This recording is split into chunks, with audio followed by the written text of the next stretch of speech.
The 48 Laws of Power, book by Robert Greene. Law 42. Strike the shepherd and the sheep will scatter.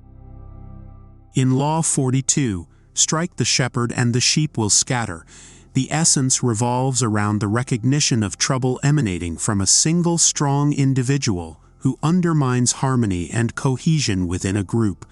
The law suggests that dealing with such troublemakers requires prompt action to neutralize their influence, either through isolation or banishment.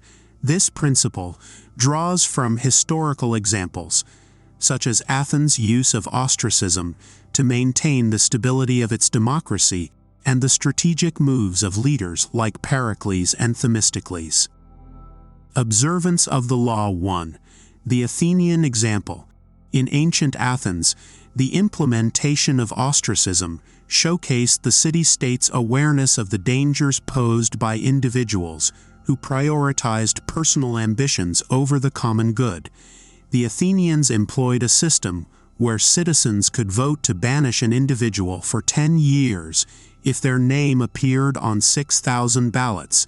This ritual expulsion became a preventative measure, preventing potential troublemakers from dividing the city and stirring up discontent. Aristides, despite his past contributions to Athens, fell victim to ostracism due to his perceived arrogance and righteousness. Similarly, Themistocles, who succeeded Aristides, faced a similar fate when his arrogance and reminders of past victories alienated the Athenian populace. These examples underscore the Athenians' commitment to maintaining a cohesive and harmonious democracy by promptly dealing with potential sources of discord. The conquest of Peru, Atahualpa's downfall. The conquest of Peru illustrates the impact of removing a central figure, in this case Atahualpa, the Incan king. The strategic capture of Atahualpa by Pizarro led to the dissolution of the Incan leadership, leaving the empire vulnerable. Atahualpa's removal not only left a power vacuum, but also signaled the end of the Incan dynasty, demonstrating the far-reaching consequences of striking at the leader. Observance of the Law 2. Boniface VIII and Dante's downfall.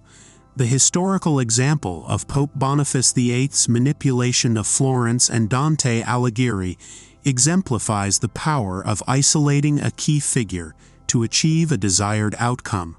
Boniface sought to control Tuscany by exploiting the internal divisions within Florence, particularly between the blacks and the whites.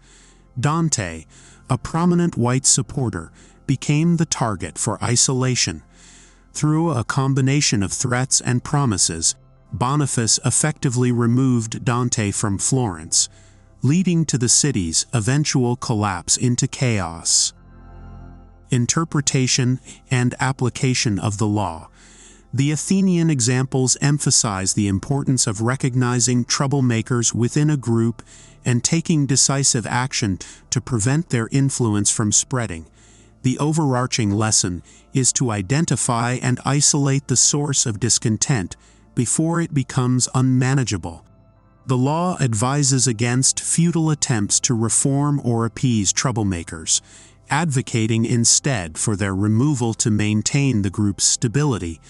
Moreover, the law highlights the timeless nature of power dynamics, emphasizing that power is often concentrated in the hands of a few individuals. Within any group, the strategic use of isolation, whether physical, political, or psychological, proves effective in neutralizing potential threats. The law encourages individuals to focus on the key figures who wield the most influence and to exploit opportunities that arise from their isolation. Keys to power: recognizing and isolating the center of power. The section on keys to power dispels the misconception that power is evenly distributed within a group. Instead, it argues that power is concentrated around one or two key individuals. And understanding this dynamic is crucial. The law advises against wasting time and energy on peripheral targets and encourages the identification and isolation of the central figures holding the cards.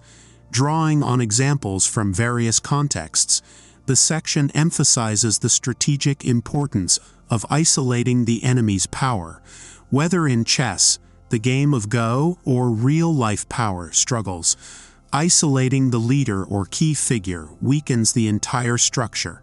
The law recommends isolating enemies rather than outright destroying them, as it achieves the same result while appearing less brutal. Reversal. Applying the law from a position of superiority. The principle of applying the law from a position of superiority is crucial in avoiding potential retaliation from isolated individuals. Machiavelli's advice to ensure that any harm done is irreversible underscores the importance of acting with a clear advantage. The historical example of Andrew Johnson's attempt to isolate Ulysses S. Grant illustrates the consequences of isolating a powerful figure without considering their ability to retaliate. In essence, the reversal advises individuals to apply the law strategically, ensuring that the isolation of an enemy does not lead to unintended consequences. Acting from a position of strength reduces the risk of retaliation and enhances the effectiveness of the strategy. Conclusion.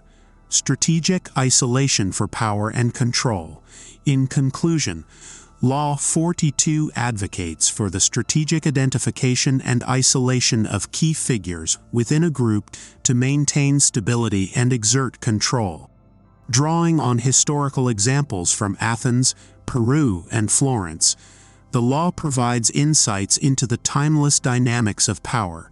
The principles of recognizing troublemakers, isolating central figures, and applying the law from a position of superiority offer a comprehensive guide for navigating power struggles and ensuring long-term success. Ultimately, the law encourages individuals to strike at the shepherd to scatter the sheep and seize the opportunities that arise in the ensuing chaos.